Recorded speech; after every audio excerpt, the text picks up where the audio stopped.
大家好，我是扫地僧。有一个人，他只是把大富翁这个游戏玩到了现实世界里面，没有一个像 iPhone、Facebook、Google 这些改变世界的专利。但当年的马云见到这个人的时候，也要低头哈腰的。人家说香港是国际金融中心，很有钱，对吧？但你知道吗？香港人每赚5块钱，就会有2块流进这个人的口袋里面。这个人呢，就叫做李嘉诚。有一个香港的小学生的作文是这样写的：香港就是李家的城。而最可怕的是，李嘉诚他最赚钱的业务还不在香港，他主要操控了英国超过1半的资产。比如说，英国非常依赖俄罗斯的天然气，但现在俄乌战争嘛，那这些能源谁来供应呢？结果你才发现，原来英国有超过30%的天然气都在李嘉诚手上啊！如果天然气不够，那水啊、电啊、房子啊，也刚好都在他的手上了。也就是说，他想要卖多贵，你就得付多贵。今天你涨薪水了吗？那太棒了，我的水电也涨价了。你不用水电吗？没关系，我有1万种收割你的方法。那这些是你能够看见的钱。李嘉诚也曾说过，他对外所披露的财富值呢，仅仅是自己身价的1/2不到。你比如说黄金啊、现金啊、收藏品啊这些资产，那这些就是你看不见的钱。所以有的人听到这里就会很感慨和抱怨，说自己的人生也就这样了，他们放弃了挣扎。而追随我频道的兄弟姐妹，他们就会很关心李嘉诚到底是如何玩大富翁这个游戏。其实我不太喜欢大富翁这中文的名字，因为如果直接从英文翻译过来的话，应该要叫做垄断。不怕大家笑话，这些年我一直把李嘉诚视为假想敌，因为他跟我这么大的年纪的时候呢，也比不过我，但他的财富却是在一瞬间放大了好几万倍。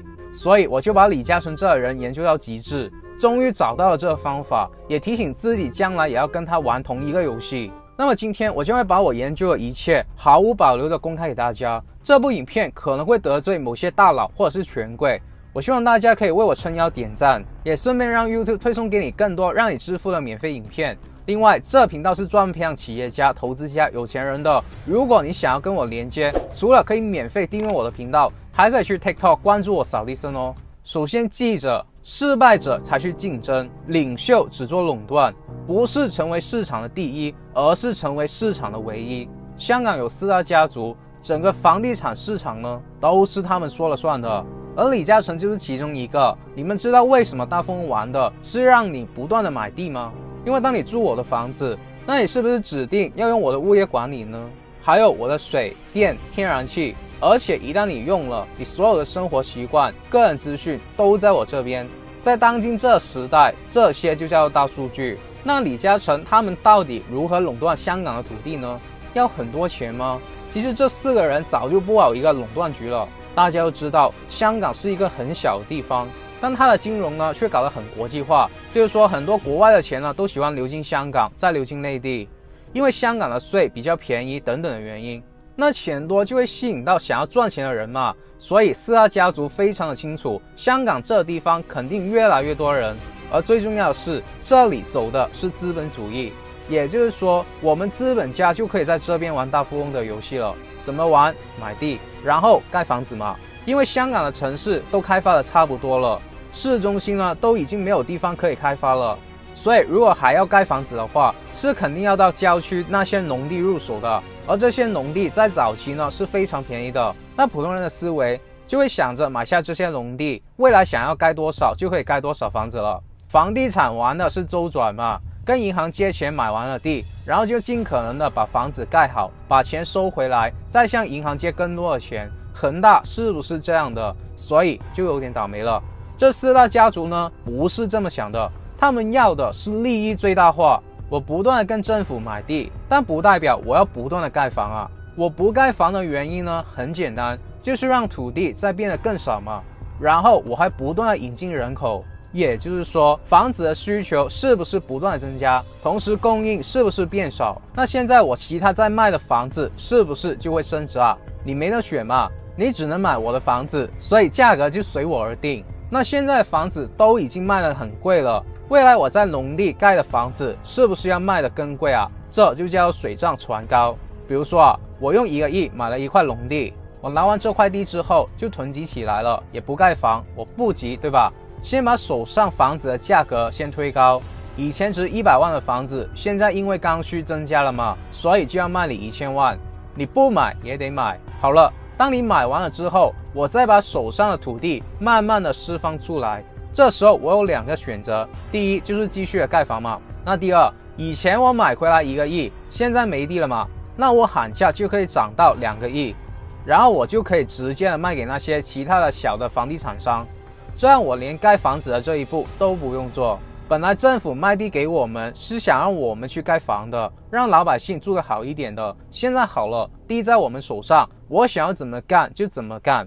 其实全世界资本家操控的手法都差不多的，当决定权在我们这边的时候呢，政府只能卑躬屈膝的求我们开工，多盖点楼，但这也是不可能的。我告诉你一个真相啊，虽然很多人说现在年轻人买房很难，然后仇恨李嘉诚这些资本家，但你知道吗？香港有1半人口以上呢都是有房子的，也代表了这些年房价一直大涨，这批人呢都是从中获利的。那如果房价崩盘了，你猜政府如何向这批人交代呢？这里我觉得更多是不幸啊。当年沙士的时候呢，香港的房价崩盘了，当时香港的特首就说要增加房子的供应，结果呢就要辞职下台了，因为民不聊生嘛。所以表面上所有人都把矛头指向我们资本家，但实际上呢，大家都想要维持着这供不应求的状态。也因为如此，目前香港也只有4大家族可以有钱去支撑香港的房价，一旦他们甩手不干了，着急的还是政府，还有大部分有房的人。所以现在为什么大家都要说有父干？说实话，如果你父母没有上买房这辆火车，那就算房价怎么跌，以普通一个上班族的死薪水来说呢，也根本不可能买得起啊。但为什么大部分人从来就没有想过自己也可以成为资本家呢？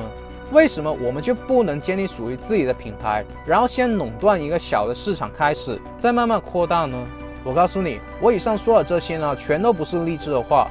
我的弟子透过我的系统，从副业开始，在网上打造了一份为他们24小时自动赚钱的机器。整个过程呢，不需要你面对面的销售，也不需要你有任何的人脉、创业的经验等等，你只需要透过分享你的兴趣和技能。比如说你喜欢魔术，那么你就可以一直玩魔术，但你赚到的钱却是全世界顶级魔术师都赚不到的。而这是商业机密，只要你订阅我的频道，我就愿意传授给你。我花了很长时间制作了一个完全是免费的教学，你可以在影片描述栏上的第1条链接报名啊，这个是先到先得的机会。好了，那么垄断了房地产的市场，其他的事情就好办了。大家现在有在香港看过家乐福和沃尔玛吗？这2家在内地占了这么大的市场，就是说他们都占据了一定的份额，但唯独就是进入不了香港这个国际金融的市场。到底是为什么？李嘉诚魔鬼的一面其实都藏在细节里面了。首先，李兄的房子都聚了什么人啊？这些人可以选择的是什么？只能是李兄卖的东西啊，这大家能不能理解？你要买食物、买零食吗？可以，你们家社区呢就有一个李兄的百家超市，里面应有尽有。那能不能比较一下其他的超市呢？那这就不好意思了，这社区呢都是李兄的，你可能要到远一点的地方找了。那我要卖生活用品呢，也是一样的，你可以到屈臣氏里面去买，也是应有尽有的。最重要的是，这也是李兄的。所以你会发现啊，全世界的超市竞争都是非常激烈的，因为大家都卖差不多的产品，只能打价格战嘛。按道理来说，应该是没有太大的油水，但是在香港呢就不一样了，你连跟我打价格战的资格都没有。这个就是3部影片《孙子兵法》讲的不战屈人之兵。所以你会发现，很多人都在讲什么夕阳行业，说什么这个行业要被淘汰了，不能够再做了。可是，在李嘉诚的字典里面，根本就没有做不了的生意，因为他硬生生的把白货业都做成了垄断，积出了大油水，这就是最牛的境界。所以你会发现啊，当你聚了人之后呢，而这帮人都在你的圈里面，那么就算全世界第2大的零售商家乐福，也必须要长期的亏损，宣布全面的退出香港的市场。然后你会发现，你想在香港用水、用电、用港口、上网、打电话等等，你都可以找李兄帮忙啊。而你能不能反抗呢？说实话，他明摆着是垄断，但你也找不到他任何的法律漏洞。说句不好听的，普通人违法的几率都比李兄大。比如说你开车闯个红灯，又或者是不小心损坏一个公物，那这种事呢，基本上是不会发生在李嘉诚身上的，因为你是无意识的犯法，而人家是有意识的避开法律。你想想，他每一年供养着多少最顶尖的律师团队呢？他比任何人都清楚律师的界限，所以他才能够在这法律的边缘上面游刃有余的行走。所以为什么这么多的老百姓都会很憎恨资本家呢？因为垄断本身就跟政府收税一样，你天才乔布斯赚钱都要发明一个新的 iPhone 出来，那如果新 iPhone 发明不出来了怎么办？就会被其他的对手干下去。那李兄的产业不一样啊，他的子孙毫不夸张的讲，躺着也收钱了，因为他们收回来的税比政府的还要重，这个就叫做财富的掠夺。贫富悬殊呢，就是这么来的。我知道这句话又会得罪很多人，但我还是要讲，你没钱就要交钱给富人，这世界呢就是专门去欺负穷人的，而当你有钱了，就可以参与一起欺负穷人。你仇恨富人，那这其实也是无所谓的。李兄就曾经说过，不要用空洞的道德来衡量我，我是一个纯粹的商人，哪里有回报我就去哪里投资，对吧？你现实版的大富翁玩不过人家嘛，那你睡醒就要交钱啊。而你以为这样就完了吗？你知道李嘉诚是如何成为华人的首富的吗？都是一瞬间的事情啊。富人都是在金融危机的时候让穷人看到危机的，而我们看到的就是机会。97年金融危机让全世界都陷入了低迷，但对于李嘉诚的事业来说呢，都是无所谓的。刚才说了垄断嘛，所以李兄旗下呢就有一家叫 Orange 的电讯公司。顾名思义，主要赚钱的手法就是你打个电话上个网。那赚钱吗？好像不怎么赚钱，但无所谓，因为他在金融危机的时候呢，只是花了80多个亿就买了下来。之后呢，李兄就安排自己的爱将霍建宁去替他管理这家公司的业务发展。这个霍建宁也是一个狠人啊，他几年的时间就把 Orange 当初只有300万的用户增加到了3500万，达到了60%的市场占有率。那这本来其实也没有什么好说的。但这时候李兄就跑了出来，他拿着这成绩单呢，跑去伦敦和美国，请求把公司上市，一瞬间就募集了大量的资金，而且更成为了表现最好的股票。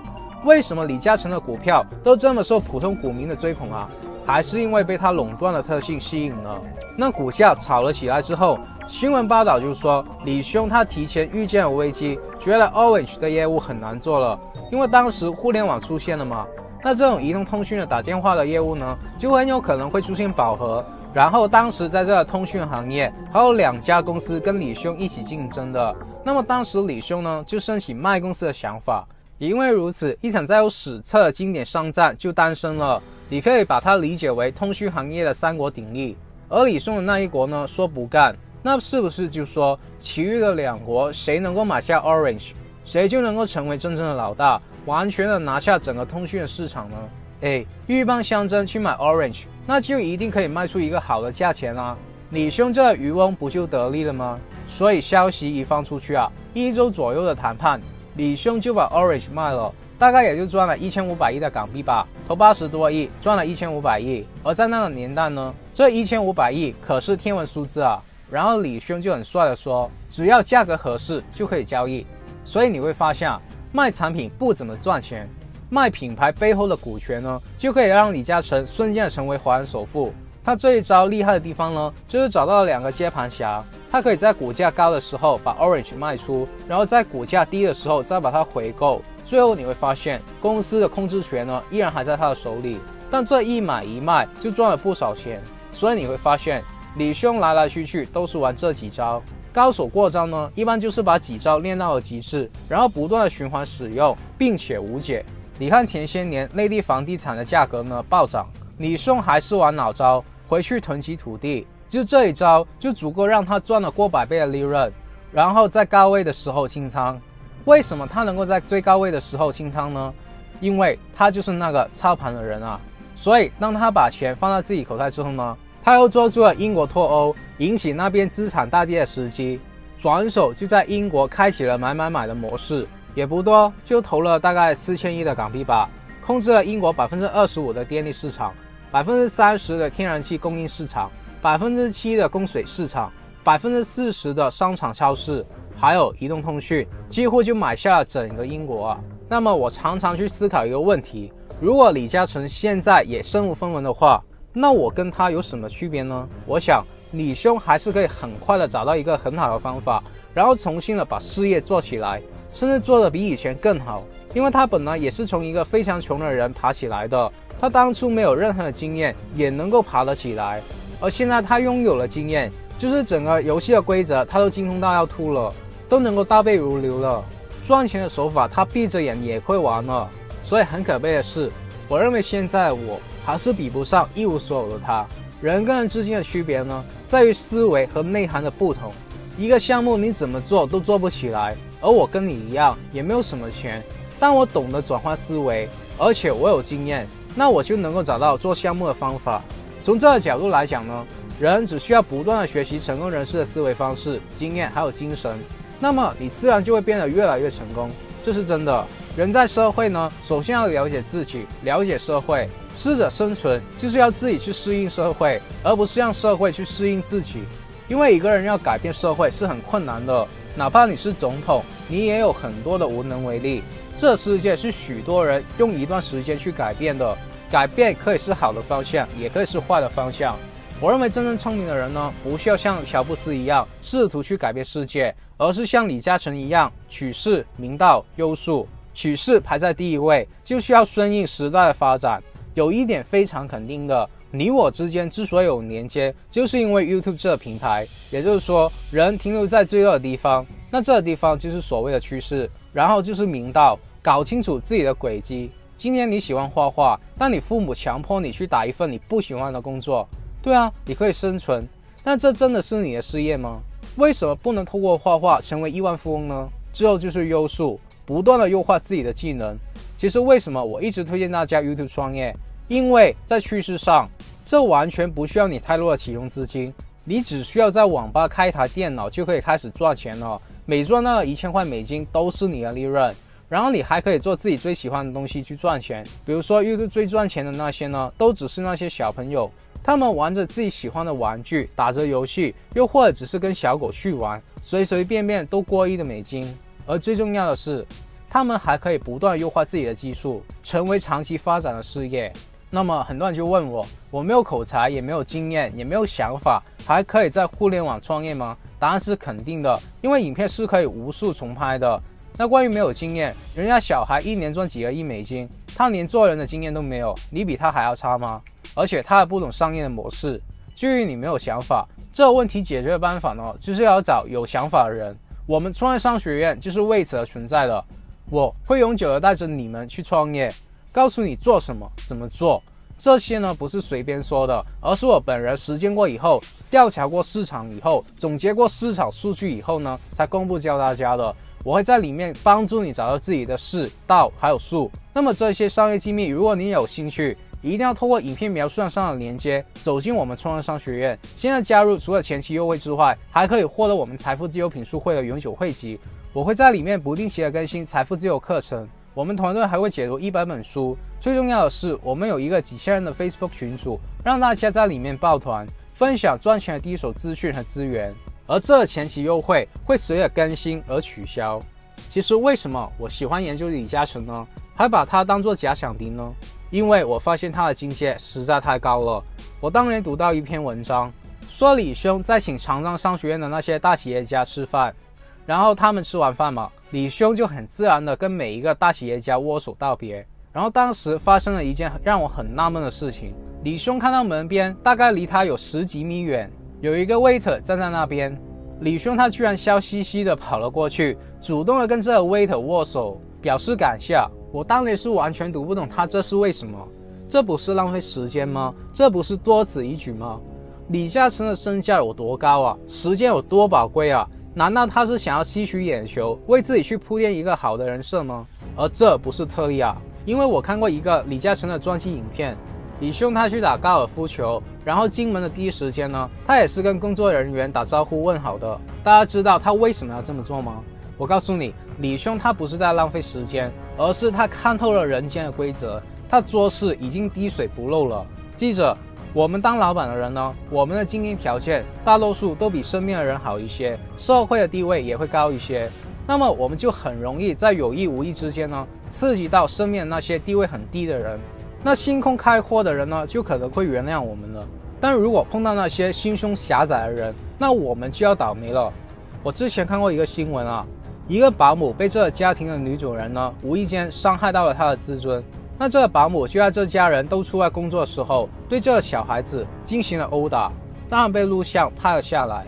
但我就瞬间开悟了，我才意识到为什么李嘉诚对穷人这么客气，因为这就是在告诉你不尊重身边地位低的人的后果。其实这都还是小事。我看过历史上有一个很扯的事啊，春秋时期呢，有一个叫做华元的人，他就是因为不尊重身边地位低的人，所以不但打了败仗，还差点连小命都没了。